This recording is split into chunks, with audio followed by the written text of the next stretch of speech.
আবির আমাকে দেখে চলে যায়। আমি ওর যাওয়ার দিকে তাকিয়ে আছি। বাসায় এসে শুয়ে আসি। একটু পর তারা এসে বলে পানি আনতে যাবে সবাই। তাই উঠে উঠানে চলে আসি। সব মেয়েরা হলুদ শাড়ি পরেছে, সবাই ব্রিজের দিকে যাচ্ছে পানি আনতে। আমরাও পিছনে পিছনে যাই। পানি নিয়ে সবাই চলে আসে। উঠানে তারার সাথে দাঁড়িয়ে গল্প করছি। হঠাৎ পেছন থেকে সবুজের খালাতো বোন ছাড়া মুখে রং লাগিয়ে দেয়। রং আমার অ্যালার্জি, চোখ বন্ধ করে বসে পড়ি। মুহূর্তে সারা মুখ জ্বালা করতে থাকে। তারা আমাকে ধরে কলপারে নিয়ে আসে। আমি মুখ ধুয়ে আয়নার দিকে তাকিয়ে দেখি আমার সারা মুখ লাল হয়ে আছে। বিয়ের অনুষ্ঠান শেষ হতে হতে প্রায় সন্ধ্যা হয়ে যায়। ইশরাতকে নিয়ে ঘুরতে আসি, সাথে তারাও আছে। অনেক সময় ঘুরে বাসায় আসার সময় সৈয়দ ভাইয়ের বিল্ডিংয়ে ইশরাতে আমাকে নিয়ে যায়। তারাও বাইরে দাঁড়িয়ে আছে। ইশরাতকে ওর ফুপির বাসায় দিয়ে আমিও বাসায় চলে আসি। এভাবেই কেটে যায় আরও বেশ অনেক দিন। আমি ইন্টারে অ্যাডমিট হয়েছি মুন্সিগঞ্জ হরগঙ্গা কলেজে। কিছুদিন কলেজে যাবার পর হঠাৎ নানা অসুস্থ হয়ে পড়ে। নানা কিনে ঢাকা মেডিকেলে চলে আসতে হয়। একটু পড়ালেখা জানি, তাই আমাকে থাকতে হয়। প্রায় 1 মাস নানাকে নিয়ে হসপিটালে থাকি। এই 1 মাসে মৃত্যুর যন্ত্রণা কতটা ভয়ঙ্কর হয় নিজের চোখে দেখেছি। আমাদের পাশের বেডে 4 জন মানুষ ছটপট করে মারা যায়। বাসায় আসার পর মা আমাদের বাসায় থেকে যাই আরও 15 দিনের মতো।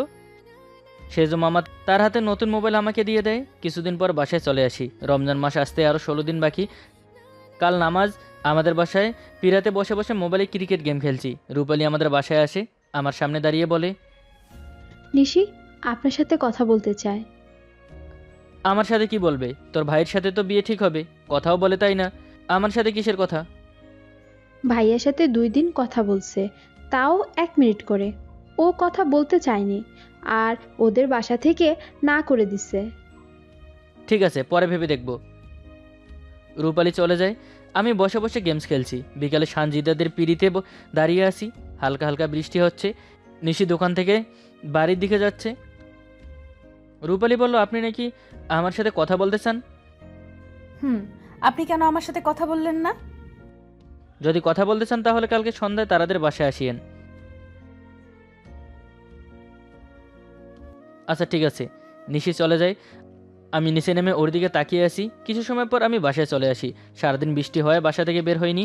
বৃষ্টি যদিও আমার খুব পছন্দ। হালকা শীত পড়ায় ভিজতে ইচ্ছে হয়নি। তারাদের বাসায় খুব যাওয়া হয়। কারণটা হলো মোহাম্মদ আলী। তারা এখন সব সময় ওর সাথেই থাকে। দুজনের মধ্যে অনেক দূরত্ব সৃষ্টি হয়ে গেছে।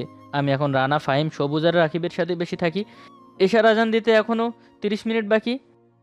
তারাদের বাসায় আসি নামাজের জন্য ওকে ডাকতে। এসে দেখি মোহাম্মদ আলী তারা ওদের খাটে ঠিক করছে। আমি অন্য রুমে বসে আছি। তখনই নিশি আসে। চলে যেতে নিলে আমি ঘর থেকে বের হয়ে বলি, আমার সাথে না কথা বলতে চান, তাহলে চলে যাচ্ছেন কেন? এখানে তো কত মানুষ। কিস্তি ঘরে আসেন, আমি যাচ্ছি। বলেই আবির কিস্তি ঘরে চলে যায়। আমি আশেপাশে তাকিয়ে কাউকে না দেখে চলে আসি সেখানে। বলেন, কি বলতে চান? আপনি আমার সাথে কথা বললেন না কেন? আপনি তো তারার বড় ভাইয়ের সাথে কথা বলেন, বিয়েও ঠিক হয়েছে, আবার বাচ্চা কটা নেবেন সেটাও ঠিক করা হয়ে গেছে। আল্লাহর কসম, আমি এসব কিছুই বলিনি। উনি নিজের থেকে সব বলেছে। আপনার তো শুনতে ভালো লাগছে। একটুও না, আমার শুধু আপনার কথা শুনতে ভালো লাগে। এমন করে আর কত দিন থাকবেন? সব ভুলে চলেন না আবার আগের মতো হয়ে যাই। আমার না কোনো কথা শুনেন আপনি, আর না আমার কথার দাম আছে আপনার কাছে। এখন থেকে সব শুনবো। প্রমিস তো? প্রমিস। আর 3 সত্যি। ঠিক আছে। একটা কিরি? আজকেই। আজকেই। আমার পায়ের উপর দাঁড়ান। আমি আবিরের পায়ের উপর দাঁড়াই। আবির আমার কোমরে আর পিঠে হাত থেকে আমার ঠোঁটে নিজের ঠোঁট ডুবিয়ে দেয়। কিছু সময় পর ছেড়ে দিলে দুজনে হাঁপাচ্ছি। ডাইনি, এতক্ষণ কেউ কিস করে আর একটু হলে দম বন্ধ হয়ে যেত। আমি নিশির কথা শুনে হাঁটছি। আপনি আমাকে দেখে চলে গেলে আমার কতটা খারাপ লাগতো জানেন? এমন কেন আপনি? আপনি যে আমার কষ্ট দেন সেটা। আর কখনো কষ্ট দিবেন না, সত্যি। এখন থেকে আপনি যেভাবে বলবেন সেভাবেই শুনবো। পা ব্যথা করছে, ওঠেন। আমি ওঠে নিশির হাত ধরে বুকে জড়িয়ে ধরি। ওর চুল ভেজা। নামাজ পড়বো তো তাই। আপনি নামাজ পড়তে যাবেন না? যাব। তারার কাজ শেষ হলে একসাথে যাব। আপনি কি রূপালীদের বাসায় নামাজ পড়েন? না, রূপালী আমার সাথে যাবে। পিপাসা আপুদের বাসায় সবাই একসাথে নামাজ পড়বো। ও আচ্ছা। আজান দিচ্ছে, যান নামাজ পড়তে, আবার কালকে আসবো। আবির ঠিক আছে বলে আমি চলে আসতে গেলে আবির আবার ডাকে। আমি ওর কাছে আসতে আমাকে জড়িয়ে ধরে আবার কিস করে। আমি ডাইনি বলে হাসতে হাসতে চলে আসি। এরপর থেকে আমার আর নিশির সম্পর্ক আরও অনেক বেশ গভীর হয়। এখন আমরা সপ্তাহে 5 দিনই দেখা করি। আমার লাইফে এখন ভালোবাসা হয়ে আসছে নিশি। আর ইশিরা তার লাভলির সাথে প্রেম করছি, টাইম পাস বলা চলে। আপনিকে সবই বলছি। আপনি বলে এতগুলো মেয়ের জীবন নষ্ট করা ঠিক হচ্ছে না। আমি হয়তো মজা করছি, কিন্তু তারা আমাকে সত্যি ভালোবাসে। আমি এখন পেলে বয় হয়ে গেছি বলতে গেলে। এর মধ্যে আরও কয়েকটা মেয়ের প্রপোজাল পেয়েছি, ভেবে দেখবো বলে ঝুলিয়ে রেখেছি। মাঝে মাঝে আনন্দপুর যাওয়া হয় ইশরাতের সাথে দেখা করতে, লাভলির সাথে ওর স্কুলে, আর নিশির সাথে রাতে দেখা করা। তিনজনের সাথে খুব ভালোই সময় কাটছে। আর রূপা কল করলে কল রিসিভ করি না। রমজান মাস চলে আসে, কাল থেকে রমজান। তারাবির নামাজের জন্য যাব একটু পর। তারাদের ঘরে বসে আছি, নিশি আসলে ওকে নিয়ে তারাদের ঘাটলায় চলে আসি। তারাদের ঘরে সবাই জানে নিশি আর আমাদের সম্পর্কের কথা, আর ইশরাতের আর লাভলির কথা শুনে কথা শুধু তারা জানে। নামাজ পড়তে না গিয়ে এখানে কেন? নামাজের জন্য এখনও 20 মিনিট বাকি। আপনার সাথে কথা বলতে ইচ্ছে হলো তাই। সারাদিন কোথায় থাকেন আপনি? দেখা যায় না যে। নয়াবাড়িতে বান্ধবীদের সাথে খেলতে যাই। এখন তো বড় হয়ে গেছেন, ক্লাস 7-এ পড়েন, এত খেললে হবে? আমি সারা জীবনই বাচ্চাদের মতো খেলবো। আপনি যে সারাদিন ক্রিকেট খেলেন আমি কিছু বলি? ক্রিকেট তো বড়দেরই খেলা। খেলা তো খেলাই, বড় আর ছোটদের বলে কিছু আছে নাকি? বুঝছি। কালকে রাতে আমি কি স্বপ্ন দেখেছি জানেন? কি স্বপ্ন দেখছেন শুনি?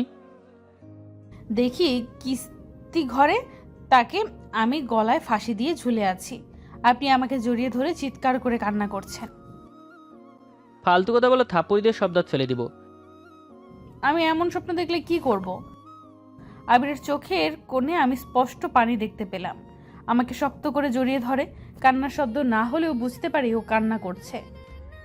আমার কাঁধে ওর চোখের পানি পড়তেই আমি ওর বুক থেকে উঠে চোখের পানি মুছে দিয়ে বলি, এই পাগল, কান্না করছেন কেন?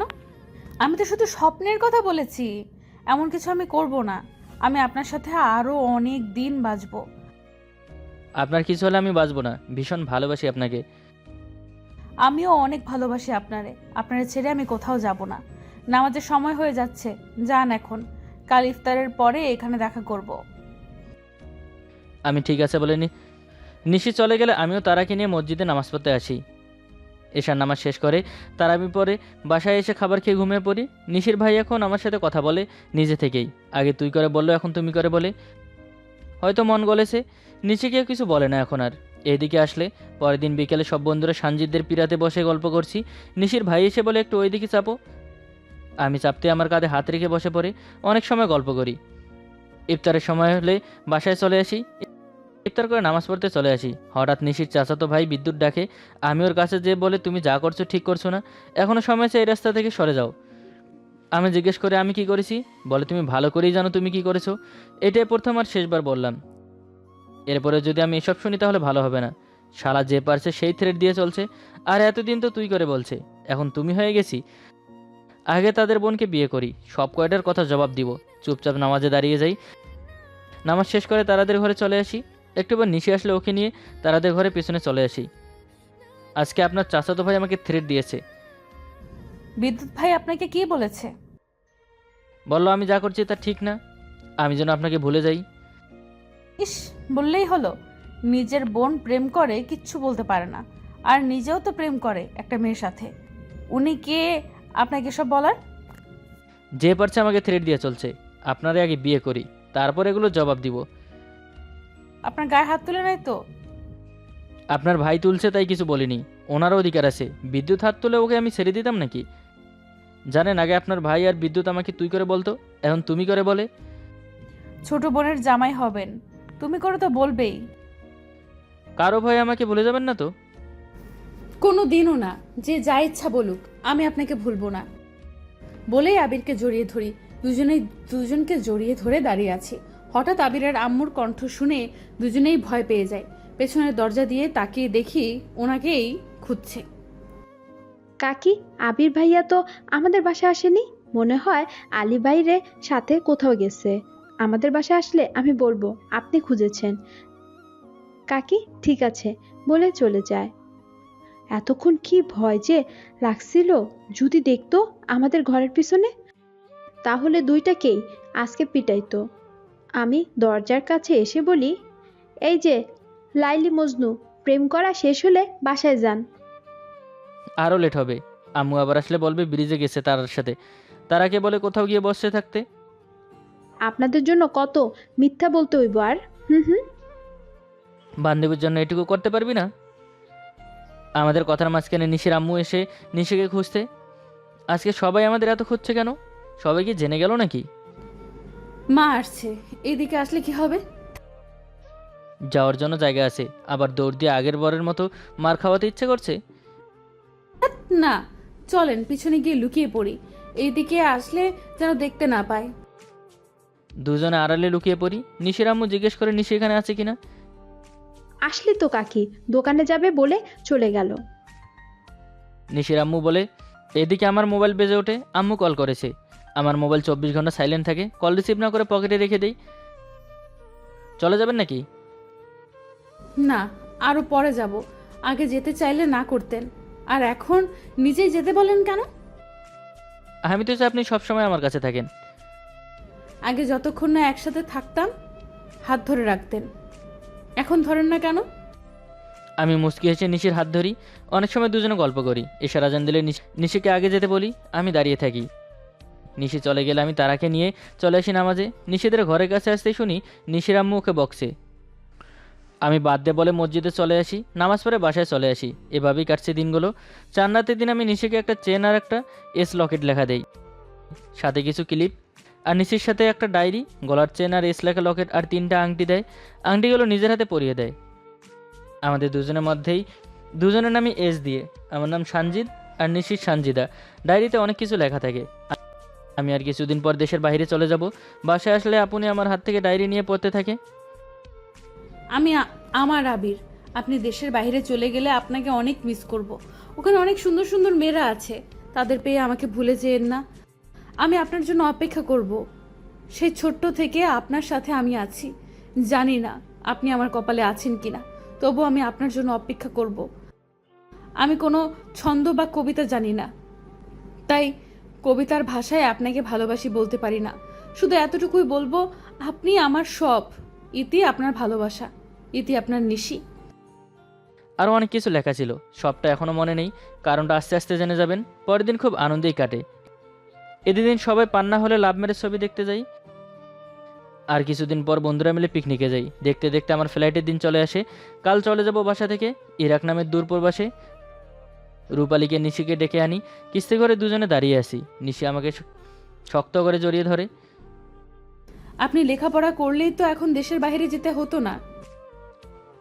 তুমি বড় হয়ে গেছো, পিপাসার বিয়ে হয়ে গেছে, এরপর তোমাকে বিয়ে দিতে চাইবে। দেশে থাকলে তোমার আব্বু আম্মু মানবে না। ওখানে গিয়ে আমাকে ভুলে যাবেন না তো? আমার পুত্রের শিরা উপশিরা তুমি মিশে আছো, আমি তোমাকে কি করে ভুলে যাব? আর আমার কাছে তুমি পৃথিবীর সবচেয়ে সুন্দর। তোমাকে ছাড়া আমার চোখ আর কাউকেই খোঁজে না। ওখানে আরো কত সুন্দর সুন্দর মেয়েরা আছে, তাদের দেখলে গ্রামের এই মেয়েকে মনেই থাকবে না। তুমি আমার নেশানও যে কেটে যাবে। তুমি আমার সেই অভ্যাস যা কোনোদিনও ছাড়তে পারবো না। যদি আমরা আব্বা আম্মা আমার অন্য জায়গায় বিয়ে দিয়ে দেয়? শুধু বিয়ে কেন, যদি তোমার ছেলে মেয়েও হয়ে যায় তারপরে আমি তোমাকে বিয়ে করব, যদি তুমি আসো আমার কাছে। আপনাকে খুব মিস করব আমি। আমিও তোমাকে খুব মিস করব। আচ্ছা ওই কথাটা বলো না। আই লাভ ইউ আমার আবির। এটা না, ডাইনি বলে ডাকো। ডাইনি? দুজনে একসাথে হেসে দেই। এরপর আবির আমাকে ওর পায়ের উপর দাঁড় করিয়ে আমার দু গালে হাত রেখে 4 ঠোঁট এক করে দেয়। ধীরে ধীরে আমার গলার কাছে কিস করতে থাকে। আমার শরীর থরথর করে কাঁপছে, নিঃশ্বাস ভারী হয়ে যাচ্ছে। একটু পর দুজনে যে যার বাসায় চলে আসি। পরের দিন সকালে আব্বু বলে কোনো এক কারণে ফ্লাইট ক্যান্সেল হয়ে গেছে। আর নানার অবস্থা খুব খারাপ। সবাই মামার বাসায় চলে যাই। নানাকে হসপিটালে নিয়ে যাওয়ার জন্য আমি বাসায় আসতে থাকি টাকা নেবার জন্য। কিছু পথ আসার পর আব্বু কল করে বলে নানা মারা গেছে। সেখানেই বসে কান্না করতে থাকি। দৌড়ে গাড়িতে উঠে বাসায় এসে টাকা নিয়ে অটো নিয়ে চলে আসতে গেলে তারার আম্মু বলে এমন করে দৌড়াচ্ছি কেন, কিছু না বলে চলে আসি। বাজার থেকে কাগজ কাফনের কাপড় নিয়ে রওনা দিতে গেল তার আর মোহাম্মদ আলী আসে। ওরাও আমার সাথে আসে। আম্মু নানি মামি খুব কান্না করছে। আমি পাথর হয়ে দাঁড়িয়ে আছি। মামা এসে আমাকে জড়িয়ে ধরে কান্না করে। কিছু সময় পর নানার দাপন শেষ করি, সবাই থেকে যায়। আমি বাসায় চলে আসি। বাসায় ভালো লাগছে না, রাতেই মামার বাসায় চলে আসি। কাটতে থাকে এভাবেই দিনগুলো। এর মধ্যে নিশির সাথে অনেকবার দেখা করে কথাও বলেছি। নানুর মৃত্যুর ঠিক 42 দিনের মাথায় আমার ফ্লাইট হয়। আগের দিন নিশির সাথে দেখা করতে চাইলে ও আসে না। 2015 সালের আগস্টের 15 তারিখ আমি সকালে বাসা থেকে বের হই। আপনি আমাকে জড়িয়ে ধরে অনেক কান্না করে। চলে আসি ইরাক নামের প্রবাসে। কাজের জন্য একজন দালালের কাছে যাই। সে আমাকে বিক্রি করে দেয় এক ইরাকির কাছে। 15 দিন খুব কষ্ট করে কেটেছে। রুনার বলা একটা কথা মনে পড়ছে। রুনা একদিন আমার হাতে রেখে দুষ্টুমি করে বলেছিল, আমি যাকে ভালোবাসি তাকে পাবো না, আর দেশের বাইরে আসলে আমার প্রথমে অনেক কষ্ট হবে। তার মধ্যে একটা হয়ে গেছে। আব্বু আবার 80,000 টাকা দিয়ে আমাকে এখান থেকে বের করে। চলে আসি চাচাতো ভাইয়ের কাছে। ওখানে কিছুদিন থাকার পর একটা কাজে নিয়ে আসে। ছোট ছিলাম বলে বস আমাকে খুব পছন্দ করে, নিজে আমাকে সব কিছু শিখিয়েছে। এর মধ্যে নিশির সাথে কথা বলতে চেয়েছি। যতবার বলেছি রূপালী বলে, ও কথা বলতে চায় না। ভাই, আমি কি করব? আমি বলেছি আবির ভাই তোর সাথে কথা বলতে চায়, কিন্তু ও বলে পড়ে। একটু আগেও আমাদের বাসায় থেকে গেল। ও এমন করছে কেন? কি জানি, এখন তো সারাদিন উড়ে উড়ে বেড়ায়। আমাদের বাসায় আগের মতো আসে না, নয়া বাড়িতেই বেশি থাকে। আচ্ছা, আসলে কল দিতে বলিস। ওকে, কাজ করব, রাখি। আমার নামাজ পড়ার অভ্যাসটা আজও আছে। নামাজ শেষ করে রোজ মোনাজাতে নিশিকে চাই। কাটতে থাকে দিনগুলো এভাবেই। মাঝে মাঝে কথা হয় নিশির সাথে। দেখতে দেখতে 2015 শেষ হয়ে যায়। 2016 সালের 1 জানুয়ারির দিন নিশির বিয়ে ঠিক হয়েছে। বন্ধু আলীকে দিয়ে বিয়েটা ভেঙে দেয়, কিন্তু নিশি আমাকে কিছুই বলেনি। 3 তারিখ রূপালী কল দেয়। কিরে, কেমন আছিস? ভালো আছি ভাই, আপনি কেমন আছেন? এই তো আলহামদুলিল্লাহ ভালো আছি। নিশির বিয়ে ঠিক হয়েছে, শুনেছেন? ওরা তো ভেঙে গেছে, জানিস না? আবার আরেক জায়গায় ঠিক হয়েছে, বকুলতলা বাড়ি ছেলেদের। ছেলে সিঙ্গাপুর থাকে। আমি বুঝলাম না, নিশি আপনার সাথে এতদিন প্রেম করলো আর এখন ওর আব্বা আম্মার কাছে বলতে পারে না? আচ্ছা, আমি দেখছি, রাখ। এর মধ্যে রূপালীর আম্মু মোবাইল নিয়ে কথা বলে। বলে, কি খারাপ মেয়ে, এতদিন তোর সাথে প্রেম করলো আর এখন চুপচাপ ওর বাপ মায়ের কথা মতো বিয়ে করছে। আমার চোখের সামনেই তো দেখছি, কত সুন্দর মিল ছিল তোদের। আমি পরে কথা বলছি বলে কল কেটে দেই। কী করবো বুঝতে পারছি না। সানজিৎকে নক করি, ও রিপ্লাই দেয় 6 তারিখ। বললাম পিপাসার মোবাইল নাম্বার দিতে। সানজিৎ বলে আমি জিজ্ঞেস করে নেই। 30 মিনিট পর নাম্বার দিল। পিপাসাকে এই মুহূর্তে কল করলাম, সাথে সাথে রিসিভ হলো। আমি তো বিশ্বাস করতে পারছি না তুই আমার সাথে কথা বলবি। কেমন আছিস সেটা বল। ভালো আছি, তুই কেমন আছিস? তোর চাচাতো বোন আর ভালো থাকতে দিল কই? দেশের বাইরে আসার পর থেকে বদলে গেছে। সেটা তো আমি জানি না ভাই। আচ্ছা শোন না, তুই নিশ্চয়ই জিজ্ঞেস করতো। আমি আমি আমার আব্বু আম্মুকে পাঠালে, তাদের বাসায় ওর কিছু জিজ্ঞেস করলে ও হ্যাঁ বলতে পারবে কি না? আচ্ছা, আমি নিশিকে ডেকে কথা বলে তোকে কল করছি। বিয়ে ঠিক হলো, আর ও আমাকে একবারও বললো না। এতদিন তো কিছুই বলেনি, কালকে এসে বলো নিশিকে পছন্দ হয়েছে। আচ্ছা, আমি কথা বলে তোকে কল করছি। ঘরে বসে আছি, পিপাসা আপু এসে আমাকে ডেকে আড়ালে নিয়ে আসে। এমন করে নিয়ে আসলি কেন আপু? আবির কল করেছিল, ও ওর আব্বু আম্মুকে তোদের বাসায় পাঠাতে চায়। তোকে যদি কিছু জিজ্ঞাসা করে হ্যাঁ বলতে পারবি? পারবো। পিপাসা আপু ঠিক আছে বলে। আমি চলে আসতে গিয়ে ভাইয়া আর কাকার কথা মনে হতেই ভয় পেয়ে যাই। পিপাসা আপুর কাছে গিয়ে বলি, আমি কিছু বলতে পারবো না। সন্ধ্যায় পিপাসা কল করে, আমি কল রিসিভ করে বলি, কিরে কি বললো? প্রথম বলল হ্যাঁ পারবো, আবার একটু পরে বলে না, এখন ছোট তো তাই বুঝতেছে না কি হারাইতেছে, বড় হলে ঠিকই বুঝবে। তুই ওর থেকে ভালো মেয়ে পাবি, ওরে ফুইলা চা ভাই। তা হয়তো পাবো, ওর থেকে অনেক ভালো, কিন্তু সুখ তো পাবো না। তুই হয়তো জানিস আমি মোহাম্মদ আলীকে ভালোবাসতাম। আমি ওরে বলছি পালাইয়া যায়, সব খরচ আমি দিব, কিন্তু ও আমার হাত ছেড়ে দিল। এখন আফসোস করে। নিশিও একদিন আফসোস করবে। যদি কোনোদিন বিয়ের কথা বলতে চায় জুতা দিয়ে বাইরাইয়া দিবে। নিশির সাথে লাস্ট একবার কথা বলাই দিবি প্লিজ? আচ্ছা, কালকে সন্ধ্যায় আমি তোরে কথা বলাই দেবো। ঠিক আছে বলে কল কেটে মোবাইল রেখে শুয়ে থাকি। পরের দিন সন্ধ্যায় ভিডিও কল দেয় পিপাসা। কল রিসিভ করতেই দেখি নিশি। কিছু না বলে চুপচাপ তাকিয়ে আছি। কথা বলতে পারছি না, গলা ধরে যাচ্ছে। এমন করে তাকায় থাকবেন নাকি কিছু বলবেন? এমন করে আমাকে ঠকালে? আব্বা মা বিয়ে ঠিক করছে, কি করব আমি? তাদের আমার কথা বলা যেত না?